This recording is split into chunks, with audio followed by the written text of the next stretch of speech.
Hello, everybody out there in Facebook land, TikTok world, YouTube, everywhere. There's going to be a version of this either live or recorded out there. Welcome to the broadcast booth, everybody. I am Monty Anderson, your host here at 412 Productions, the art of Monty Anderson, and hopefully you're all having a great day out there. Hopefully you all are having fun and enjoying some lifetime. Yes, I don't have my V8 energy. Get you some brisk lemonade. It's decent. Or otherwise, I'd be talking about the V8 Energy Peach Mango. Best flavor they've got. The rest of them taste like shit. All right. Welcome to the broadcast booth, everybody. Today, I had no idea what I was going to talk about. Had to do a little research on some things. But through it all, we figure out what we're going to talk about. Good morning, Casey. Welcome to the show. And everybody else that's showing up already. Thank you for being here. It is bright and early. I don't know what time it is in your neck of the woods, but it is 4:12 a.m. here. Hence the program title, 412 Productions. All right. So it is a little warm in here. I'll probably have to turn my AC on. We're having a little bit of a heat wave here in Arkansas, and unfortunately, the hotter it gets outside, the more strain it puts on my fuse box, and we end up popping some fuses every now and again. So hopefully that doesn't happen here in just a few minutes when I turn my AC back on because it is quite hot here in the office. Um, the bad part is this house was built way back when, before some of you were even around. It was born. It was built back in the '60s. I almost said it was born in the '60s, but it was built back in the '60s, and it's got its own set of issues, um, like the office, the kitchen, the front room are all on the same circuit, are all on the same fuse. So yeah, my computer's amping up, meaning the fan is kicking on a little bit harder because that's how hot it is here in the office already. It is already 80 degrees, I think, is what it is at. We're going to be under heat advisory again. They say at the end of August we're supposed to have a cooling session, which means we'll be in the low 90s, mid 90s instead of 111 degrees. 57 here. Yeah. Yeah, send some of that our way. Um, like I said, we're already 80 degrees here, and I think today we're supposed to be about 107 to 108 degrees or so. It's welcome, MC. Welcome to the show. The grass is crunchy right now. It's all yellowed, and there's some green spots out there, but for the most part, it's all yellow and crunchy under your feet. So it isn't very conducive right now. One little good spark, and no more yard for the most part. I don't even know if we're under a burn ban or not. We had a rain just the other day, yesterday morning or the morning before, and cooled things off just a hair, but it just made it more humid than anything else, which is what happens after a rain here. So, but it is what it is. We live through it. We if you think about it, as we grew up, we had box fans in the windows during the summer. You know, we didn't have air conditioning and swamp coolers and other things like that. So, but yet here we are. We survived those summers as well. So, you I still go out and work in the yard because I have to. I've got animals that are out there. I've got things that got to be cleaned up and picked up and all that good stuff, and things that got to be fixed. So I'm always outside if I'm not in the office doing artwork. Which, let's talk about that for just a moment. We are getting closer and closer to completing this logo right here. Starting to add in some more details to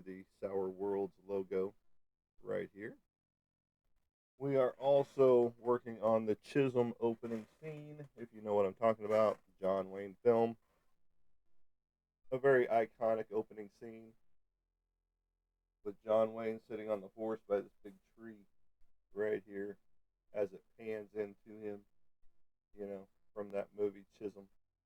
If you don't know what I'm talking about, go watch it. John Wayne had some good movies back in the day.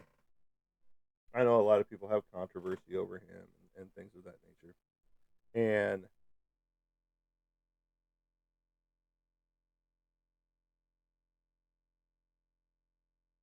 like just walking around, I mean, I usually don't wear blankets. So sorry. So sorry. I know a lot of people like to snuggle under their blankets and stuff like that, but I have a fan on and an AC going in the bedroom, even during the wintertime. So there you go. Oh, let's see here. All right. It took me a hot minute to figure out, what all we was going to talk about today, but it came to me. It came to me. Drawing styles, basically, is where we're going to be. Um, Hopefully, Shadow gets with his people and gets this thing sold for me. In your fridge, there possibly is. In mine, no, there's not. Not even in the freezer. So there you go. No pizza. No pizza in the house. Now, you should always make your own pizza. That's always the best way to go. Always get the ingredients you want. Always get the good flavors you want. Mix and match. Pineapple on pizza. Yes, it belongs. All right, so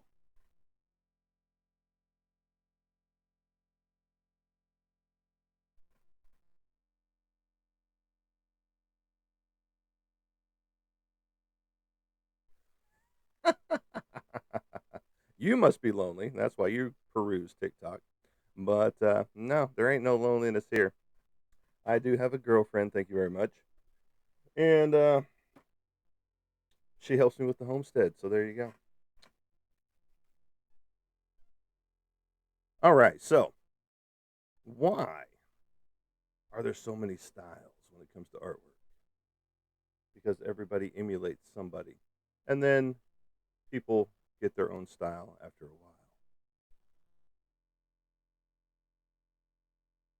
Back in the day, there was an industry standard. Everybody wanted to draw comic books or comic book characters like the creators in Marvel or DC. So much so, in fact, that they had a book come out, How to Draw Comics the Marvel Way. So for all of the startup artists and things like that, there was a set standard on how to draw comics.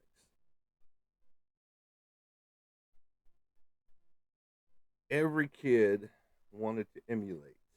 Every kid wanted to be like this creator, that creator, this artist, this writer. And this right here was made back in, when was it made? Way back in 1978. So that is one of the industry standards right here on how to create comics. And John Buscema and Stan Lee, two of the greatest in the industry. It is 160 plus pages long. It's got your preface done by Stan Lee in 1977. And then it even has some John Buscema artwork on the inside. And it also tells you what tools you really need to get started. You know, back in the day, it was several different pens, a pencil, a pen, and a brush. And when they're talking a pen, they're not talking about the pens that you see today. They're talking about basically like a calligraphy pen. that they had an inkwell that had the pen. They would dip it in there, and then they would start inking the pencils of whoever was the artist at the time. And sometimes your inker and art and your penciler were the same person. But that started to change later on whenever they figured that the penciler could do X amount of pages, the inker could do X amount of pages, and the penciler now didn't have to stop and do the inking at the same time. So all that started to change.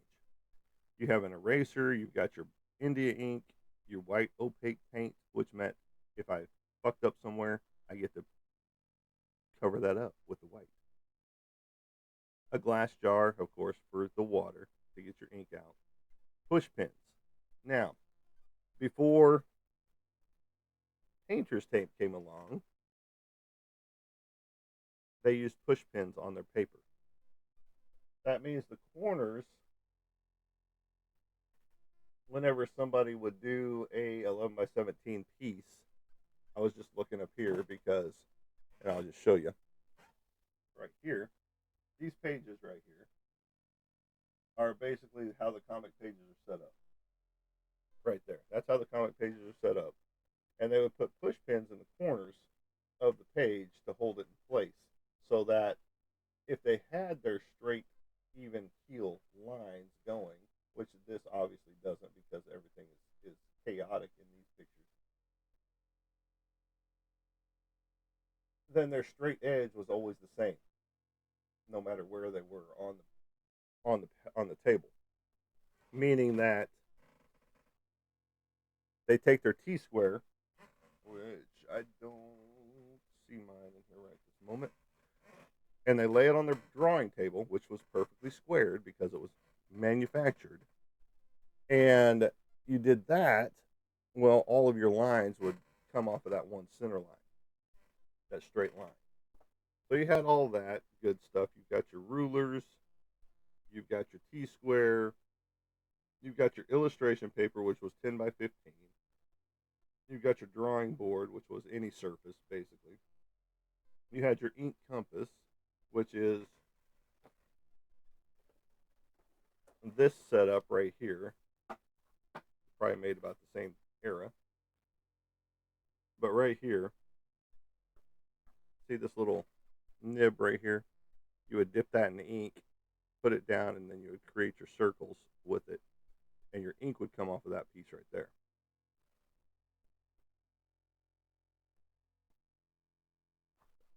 But this is a whole kit for doing corners and circles and all that good stuff. Right here, this whole kit. Bum, bum, bum. Again, I don't know what era this is from, but it was cool when I saw it at the. Trying to see if there's a date on it, but I don't think there is. But it was made in Germany, so that's pretty high quality stuff by Post Corporation. And then, of course, a rag. You always want to have a rag around so that you can get your brushes clean, all that good stuff. Clean up any spills and your triangles. I've got plenty of triangles and other tools like that. But then what they did, they showed you some pages and things like that. And then they started teaching you forms, how to draw things. And this is the most basic of drawing techniques ever. Because everything is made from shape. Everything is made from a form of some sort. And as you see, and later on it gets different. All of the weaponry was always pointed away from the reader. As you looked at any of the comic books back in the day, if there was any weapon involved, it was always away from the reader. It was never pointed at the reader. We're at 10.8 thousand likes. Much appreciated. It puts us in the popular live category. And I'm sorry, folks. I am going to have to turn on my AC. It is flipping hot in here.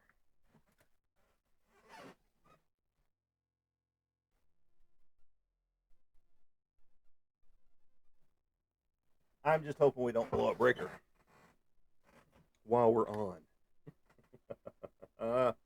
That's my biggest fear that we'll lose power. We'll lose power. So everybody was emulating the Marvel style. And so they knew this. And so they created this entire book. Again, it teaches you perspective.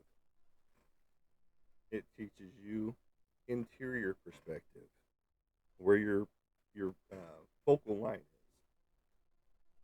how everything should line up. Then they started teaching you character form. Boom, boom, boom, height, however many head heights this is. Because if you got into it, where is it? There we are. I'm going to use some calipers to show you.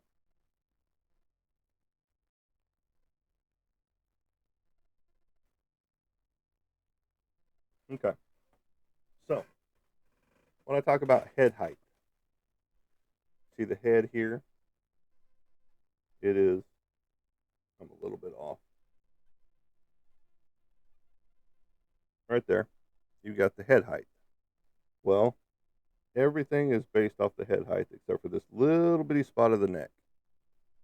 The chest is the same height as your head, torso,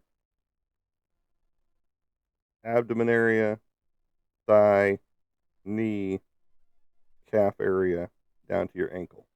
All of it is head height. And it's just in reality as well. We all are this much of our body. Our torso, from under our neck, right at the collarbone, to here is head height. Same distance, same size. Most of the time. Now, that's not true with everybody.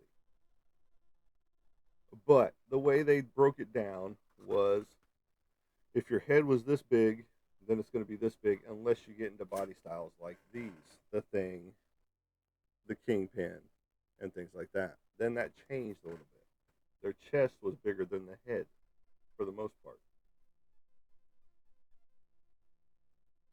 And then you got into the figure posing. Okay? So this was the standard from even 1978 of how they broke things down, how they showed you motion, how they created the character. And then you see the more blocky style instead of the rudimentary style that they had before.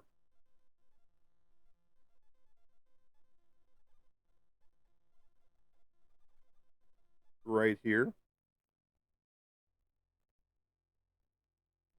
Yep, exactly. Because it's just like the same distance, like you said. Right here, your eyeball is the same distance apart. Right there. Just facts, you know? And you need to mute somebody on there, Casey, by the way. And that's how they started to create the forms of the people, was with that blocky style. And that is even, and I don't have them in here right this moment. I used to have them in here. The block figures that you see in all the artist kits, the little wooden figures. And it's like, once you see those, then you see what they started doing here with this blocking style. Because this is basically where the whole wooden figure came to play, was based off of these right here. Now, 1978, with the introduction, 1977. So the book was actually done in 77, printed in 78. How to draw comics the Marvel way, because they knew so many people were emulating their styles and things of that nature. Well, fast forward to more present day. Bum, bum, bum.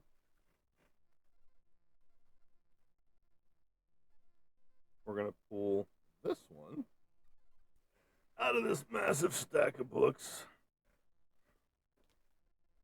called The Comics Crash Course. Okay, we got 1978, And then we move into, let me find the year on this one.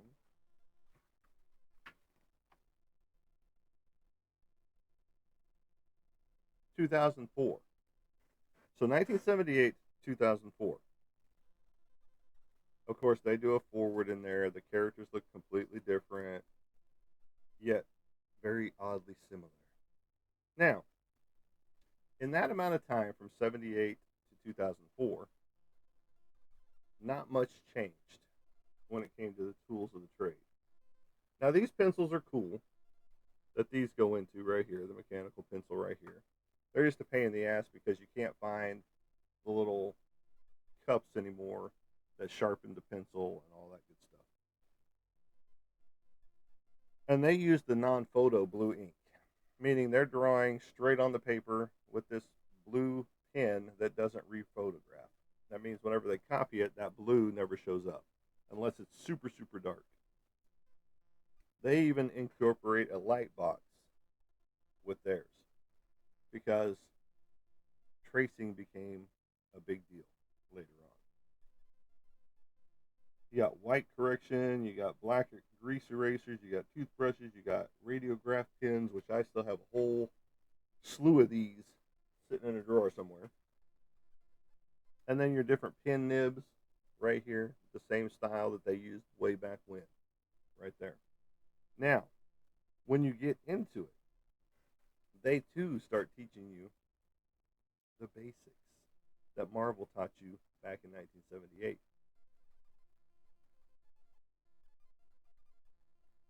That shape creates everything. Same as 1978.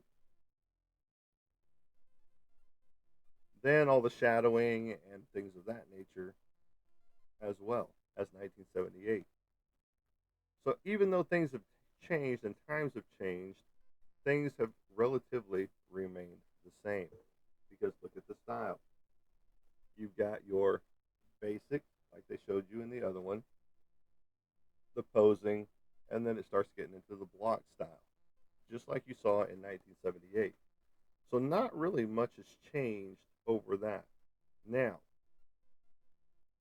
they are showing you the male to female character ratio. They did show you a little bit of that in 1978. And then they start showing you the muscle structure. So they're breaking it down even further as we move along through the decades.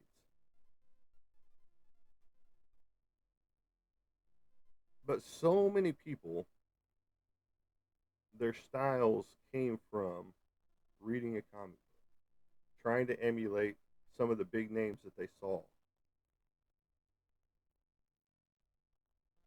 And I'm just flipping through this relatively quickly because a lot of the stuff is the exact same. Now, there was a standard back in the day when it came to panels, and I'm not sure they did that in here 100%. Yeah. Okay. So, you see their panels are relatively square, are roughly the same size, same shape, all that good stuff. Now, over here in 2004, they're like, no, we're going to break the mold when it comes to this type of stuff because our panels are going to be different. Our panels are going to be broken, they're going to be off sizes, they're going to be this, that, and the other. We're not going to do what Marvel used to do back in the day. And so many people got away from doing that it made it very unique. Because yeah, you can still have your squares, your rectangles, and all that stuff, but it doesn't always have to be a square all the way down the page. And then you see big splash pages as well. Move along, and you saw them back in the early days of Marvel as well, but a double page spread or this, that, or the other.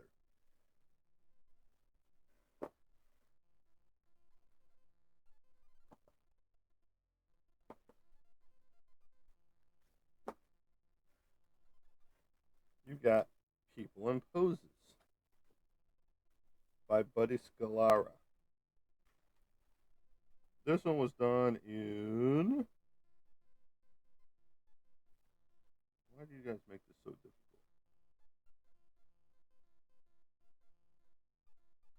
I want to say 2005. So just a year later than the Crash Course. But again, I'm not seeing a date. I see an indicator date, but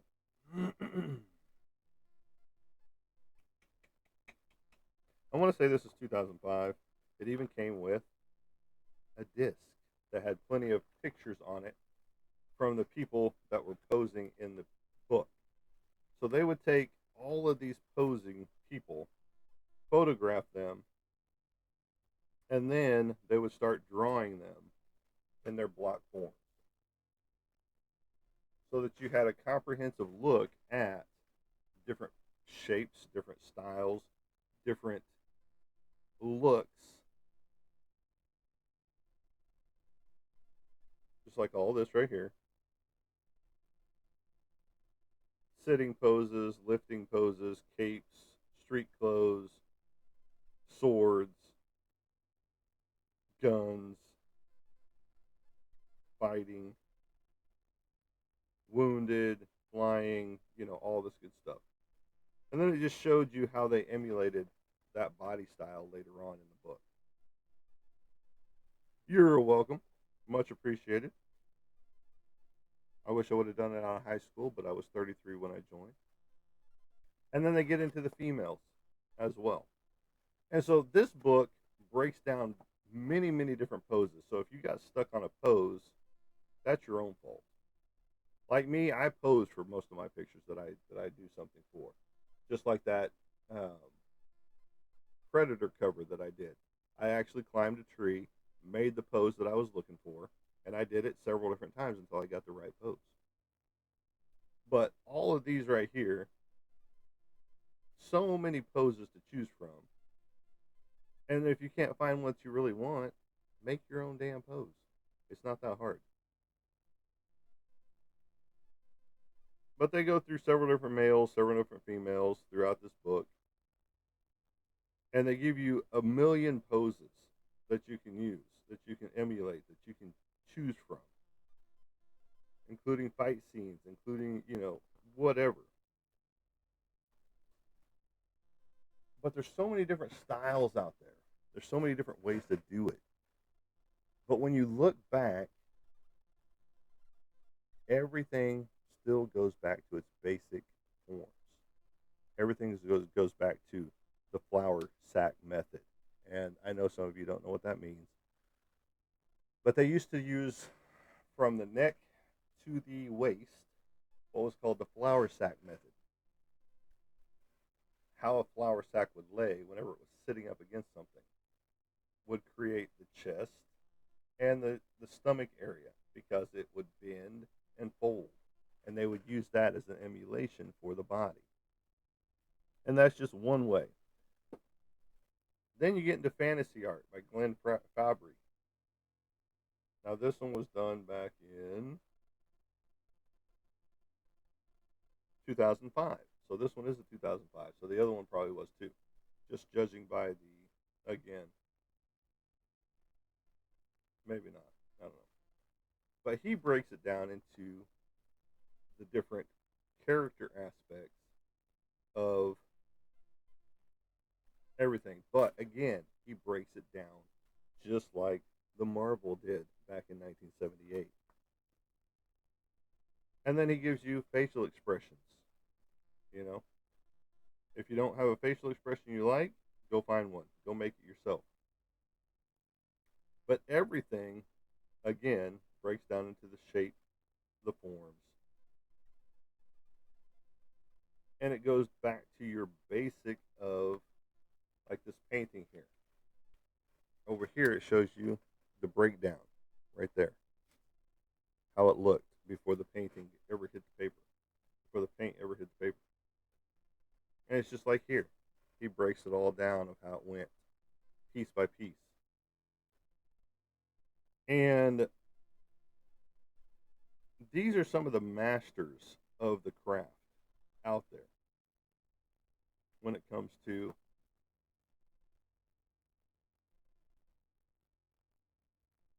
comic books or fantasy artwork or things of that nature. And so we all strive to be great in our craft, if you will. And it's not just me; it's many other artists that I know as well. They try to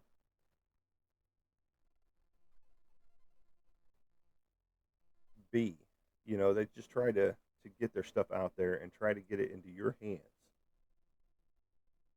And so, with millions of artists in the world,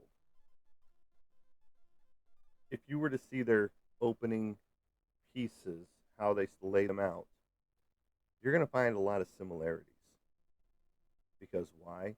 We all learned most of our techniques from what we've seen out there. A lot of my stuff came from what was called the Wizard's Crash Course, not the book that you just saw. But Wizard had a great piece in their magazine called Crash Course. And you got taught by many different great artists that wanted to jump on board and teach young artists how to better their craft, teach them different things. And so a lot of my knowledge came from looking, learning, and just taking in that knowledge, gleaning that knowledge that was presented out there in front of me. Because you got to imagine back in that day, as some of our younger group on this platform would say, there was no internet. There was no Google search. Yahoo wasn't even invented yet. AOL hadn't come on the scene yet. So everything that we learned in my era, 1970s, 1980s,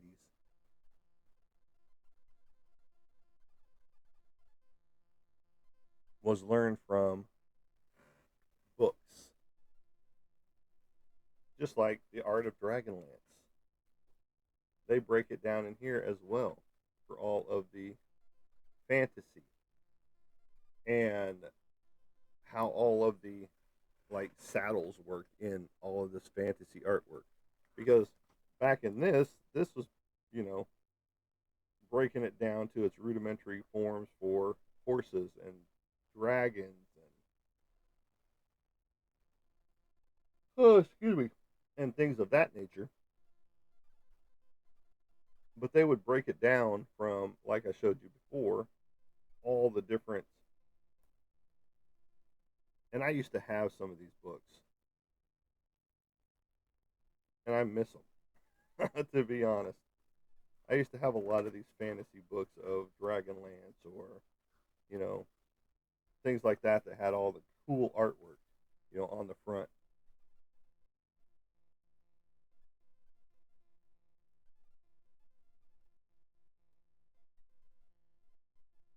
And all these back here, once you started getting into these paintings and things like that back here, I used to have all these books that had all of these on it. And it was just cool to just look at the artwork and think maybe, and this was always one of my favorites right here on a metal dragon. And this one was always cool. Loved it right there. Another one of my favorites was coming up. That one was cool, but this one right, where is it? This one was, I love this one. The Black Knight back there, dragging her to hell. And then this one, the brother sister duo, right here in the lab. One of my favorites. And just how the paintings just came out the way they did. I mean, look at that. And I used to have those books, and I wish I never got rid of them.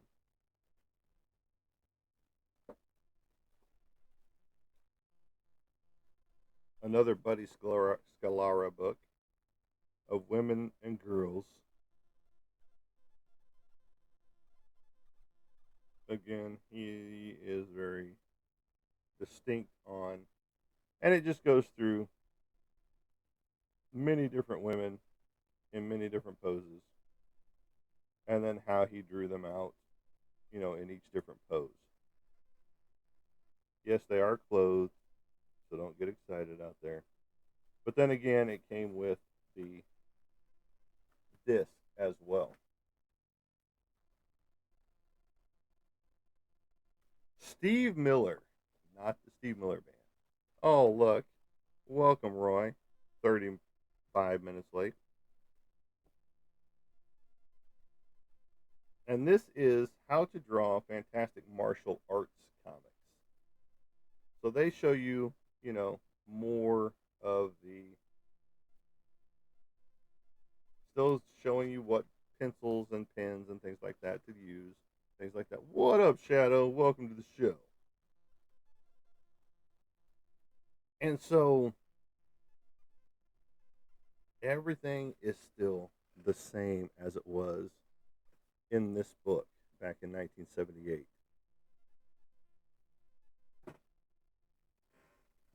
The culture has changed, the styles have changed, but how you get your figure done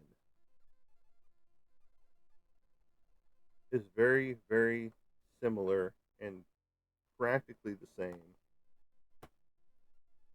as what happened in 1978 whenever everybody was trying to emulate Marvel Comics and their success.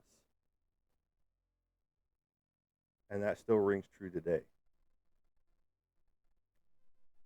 Yes, the artwork has gotten a million times better.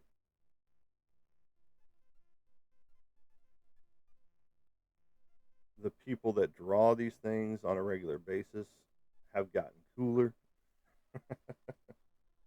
And then you get stuff like this, the sketchbook for the artist. This one was done by Sarah Simblett. This one was done in 2004, but 2005. So she did this in 2004. This could be a second printing there of the book.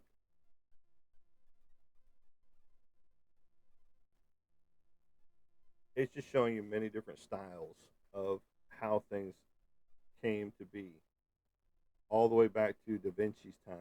You know, good old Leonardo. And basically, she put this together from showing you many different. I mean, Vincent Van Gogh. I mean, the Electric Bull, or Picasso, not Van Gogh, but Picasso, where he took and they did a still photography of him creating a light show.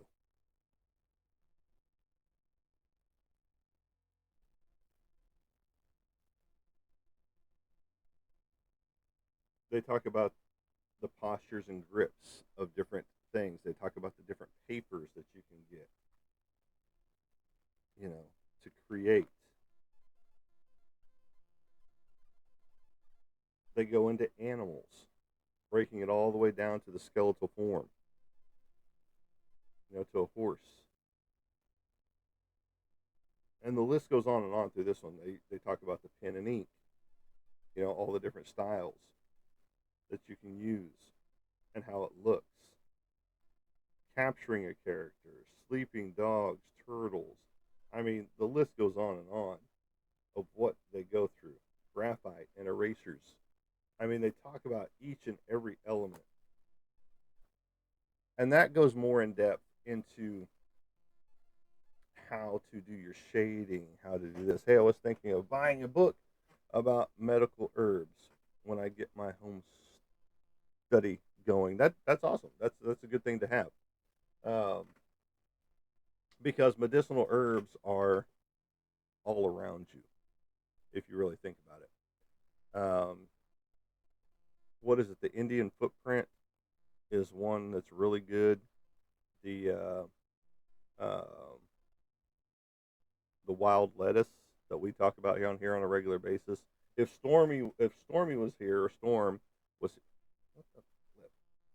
if Storm was here, she would, or they, I'm not sure if it's a she or a he, they would be able to tell you a lot more because they have done a lot more with that. There's a lot of shows, documentaries on Prime and or Tubi that will help you out with that too, Shadow. But medicinal herbs are all around us. The Home Apothecary that's on TikTok, that's a good one to get. And there's another one that's a survival book. I'm gonna have to get the exact title. I'm gonna have to talk to the person that I know has them. But both of those are found on TikTok. There's a survival book. There's many, but there's one that's specific. It goes way in depth. And then the like I said, the Home Apothecary, that's a good one. But I've got so many gardening books and herbal books here at the house already because I do gardening and things like that. So I always want to know what and where are my best options for herbs and medicines that can be healing to yourself, just like baking soda. Baking soda is a great cleanser and healer of the body as well. And you can find those formulas on Google um, as well. So just look those things up. Now, taking the animal stuff, I'm a little skeptical on that. I know a lot of people swear by certain things that are in the medical in or the animal industry, but absolutely. I mean, the Indians and go back before the Indians, you know, and we're always using some kind of plant to do something, as a topical ointment, as a mash it up and drink it, or yes, well, absolutely trial and error. I mean, well, what does this plant do? Oh, he's gone. We can't use that plant. It's just like there's a plant that grows all over Arkansas and other places, not just Arkansas, but it gets huge and it makes these black berries on it. It's a supposedly a poisonous irritation bush for humans, and it's not supposedly good for animals either. And they say if it's in your yard, get rid of it. Well, I was noticing my chickens eating the berries the other day, and it was just like I thought that was poisonous to animals because everything I've ever read was saying it's harmful and poisonous to animals. And I'm like, my chickens are still alive. Am I just being lied to for this plant? So I'm going to do a little more research into that plant, and I'll get pictures of it for you and show you.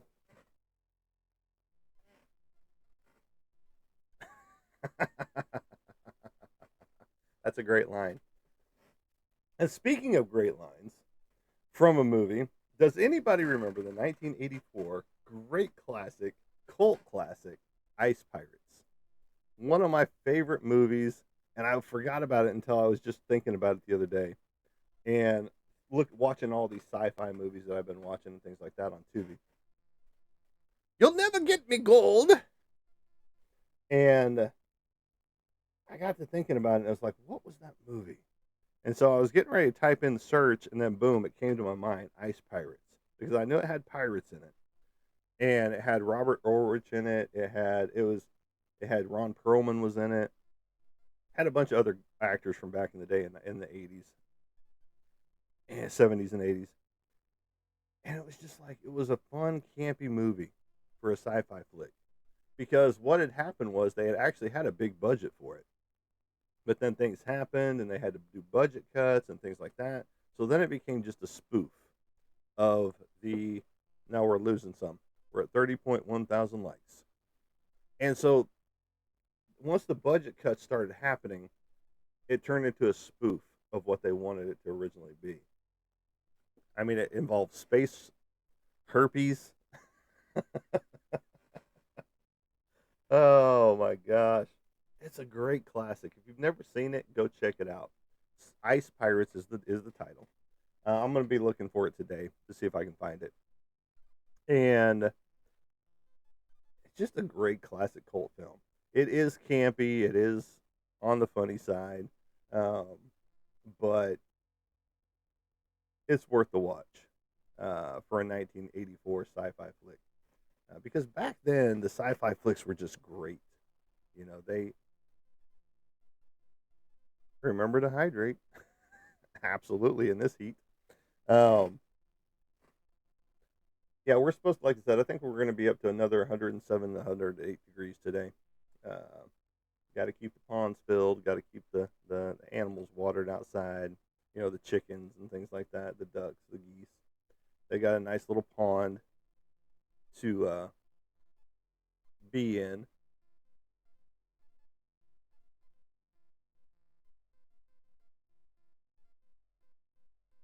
I'm trying to think. Did I or did I not? Oh well, what's another 15 minutes gonna hurt?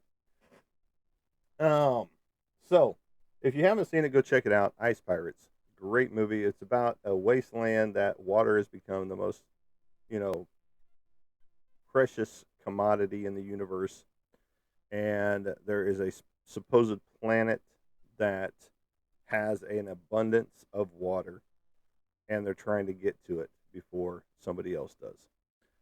And it's just a great, great film. And I was just thinking about it the other day because I was watching all these other movies and things like that, and it just popped into my head. What was that movie that I loved back in the 80s or 90s? I couldn't remember which era it really was in. So, so once I did my search, boom, 1984, cult classic, great film. And it's just like several films that I've been watching on Tubi. Great underrated films that I've been seeing. Don't ask me to name all of them because I can't. Like Snuff was one of them from 1976, I think. Um, Basically about a that type of film that they're producing, and you don't know that they're producing that film until the end of the movie. Uh, but it's just an interesting film all the way around. And Satan is the main character in this thing. And yes, it's supposedly Satan, but they call him Satan, and instead of calling him the devil and all that good stuff. Interesting movie. Interesting movie. It was quite interesting and good. Now the blood was a little over the top and things like that, but it was a 1970s film as well. So they always tried to be a little bit more over the top when it came to things because there was no CGI, there was no AI bullshit, you know. And I know a lot of you guys that are out there watching the channel enjoy your AI bullshit, and it's readily at your fingertips, and you can create something cool and magical with 10 fingers on one hand, you know. Uh, Multiple eyes that weren't supposed to happen but did, those type of things. but but yeah, the future of art is going to be scary just because of AI, and not in a good kind of scary way. Because with AI, you forego all of the basics of form, of structure.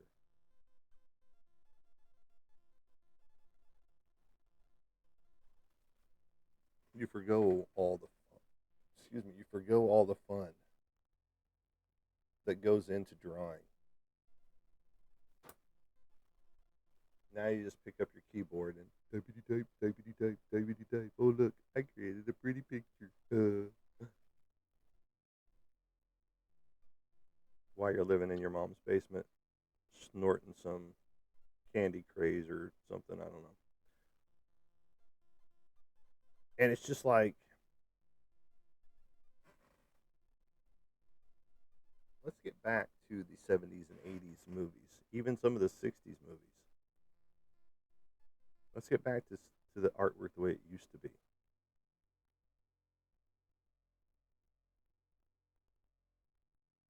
That's the fun stuff.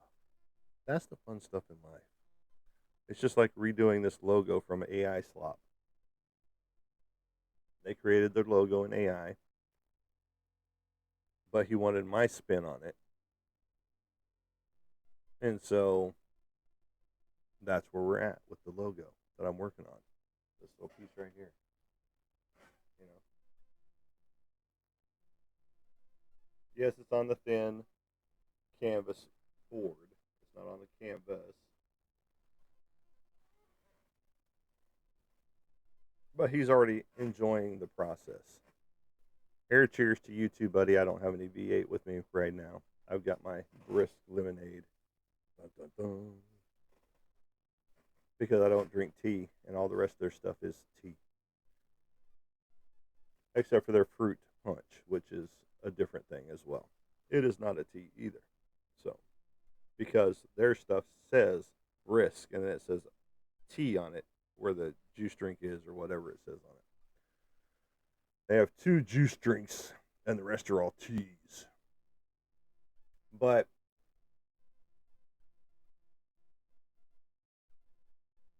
AI is never going to replace a true artist.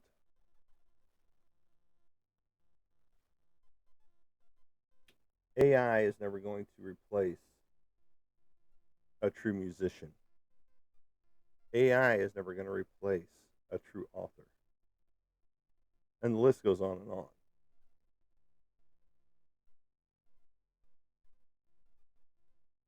Because, like, a friend of mine had written a book, and he asked AI to do the simplest of tasks after his book was written.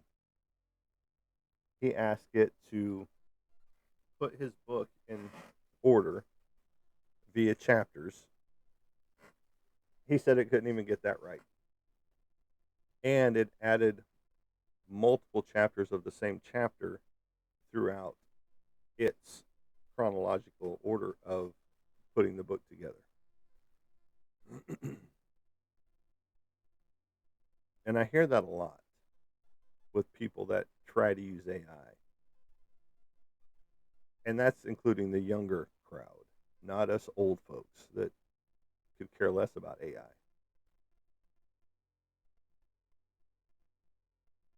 That AI isn't what it's cracked up to be yet. But then you've got the other side that shows that AI went wild in the world and started wreaking all this havoc on all these other people's stuff, breaking into their, their computers and hacking their computers and things of that nature. And they're like, well, it's doing what we designed it to do, but it was supposed to be an in-house situation only. Kind of like war games. Back in the day, the 80s, I believe 86 was that when that movie came out. Was that right? War games? Shall we play a game? The computer thought it was a game. The world thought, we're done. We're cooked. Because all the nukes are coming out. Great movie as well. All about artificial intelligence. And how we had to put it in its place. Again, everybody's been warning us about AI intelligence. But we just haven't been listening. The possum is at the main rehab place. It was doing okay. It was getting some sleep, getting some rest. We know it had a busted jaw and a busted nose. We did rehab or rescue a possum that had gotten, I guess, clipped by a car maybe. And just blood going everywhere from its nose and mouth. And the bathtub looked like a crime scene after it crawled up in there.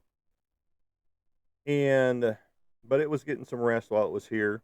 And then we got it over to a place called Bear Farms, which is about 30 minutes away, 35 minutes away, possibly. And they have all of the proper medical stuff to take care of more injured animals than we do. We can handle certain things in certain instances, but when it comes to resetting jaws and things of that nature, they've got the anesthesia and things like that to get that done. And so we got it transported over to them, and we usually don't get progress reports on them, and uh, for the most part, we think they live, but we know that sometimes that's not always the case. You know, because the injury could be worse than we think it is, or than we see, and things of that nature. So, um, not every animal is going to live, and we know this. Uh, but we try to do our part when it comes to that. Yes, I know people don't care about animals much, especially the ones that live out on the wild and they see them on the road. Ooh, that's 10 points. That's their mentality. That's why you see so many dead animals on their side of the road, such as deer or hog or uh, raccoons, possums, dogs, cats.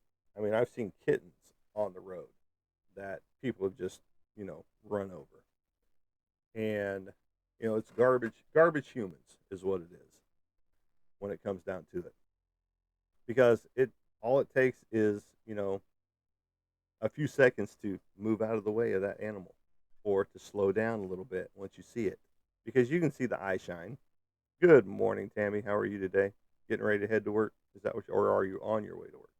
Because it's kind of late in the day. But if you haven't checked out, Tammy's channel, Miss XOXO, go check her stuff out. She's got good stuff going on.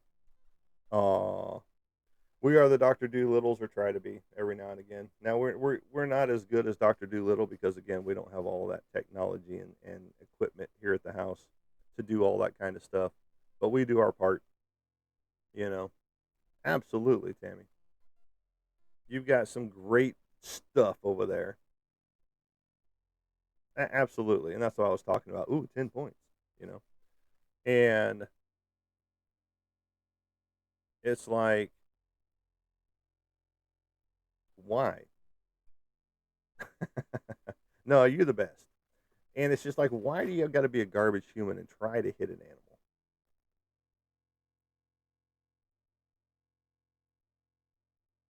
I just don't understand why you want to swerve off, you know, especially when it's on the side of the road, not even in the road. But yet, oh, look, there it is, bam. And so I got to go hit it. I just don't get it. I just don't understand. Don't be a garbage human today.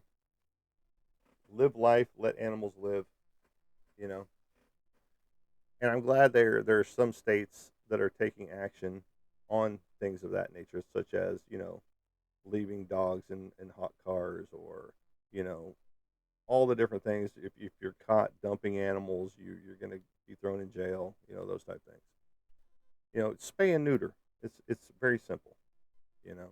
I mean, hell, even Kitties and Canines here in Fort Smith gives out vouchers periodically to get your animal spayed and neutered, and it practically costs you absolutely nothing with their voucher.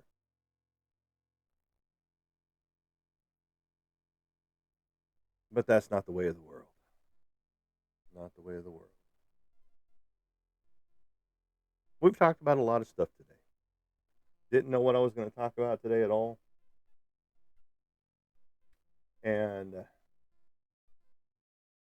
sometimes that's how it goes. Actually, we're above that now. 36.8 thousand likes. Much appreciated for those of you that have been here to enjoy and check out the channel. Today, we talked about basically how to draw comics the Marvel way from 1978, and how most every comic creator since this point in time has emulated and still emulates the Marvel Comics way. We all draw stuff the same way for the most part. Now there's some people that just jump right into it, And I've shown you the processes before with mine. How I draw out the simplest of forms. That was me posing right there, by the way, in a tree. The simplest of forms that go into the actual process of fleshing out. So, there's many ways to do it, but so many people use the same process, the same method when it comes to drawing characters that we all know that they emulated it from somewhere else. The wire method, the form method, the block method, the sandbag or flour bag method.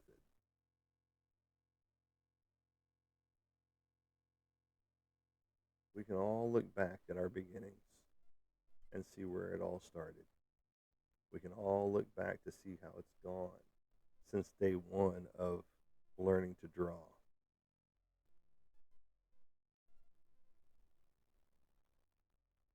Yeah, the critters are coming up next.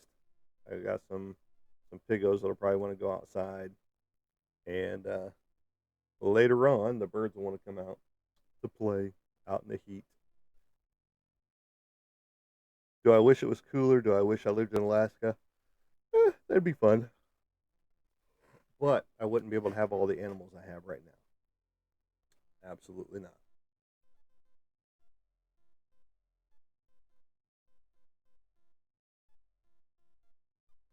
But Alaska is still a wild frontier, still ready to be lived in. Will never be taken over, if you will. Yes, I still dream about Alaska, going there and just living off grid 100%. But we'll see. We'll see what happens. That's it for today, folks. I appreciate each and everybody being here, checking out the channel, being with us today. And if you enjoyed it, please don't forget to like, share, and follow. If you didn't, go find another channel, I guess. One that has more of your appeal to it, whichever that is, or whatever that is. You have a great day, and as I like to say as I leave you guys, we will catch you on the flip side. Have a good day, everybody.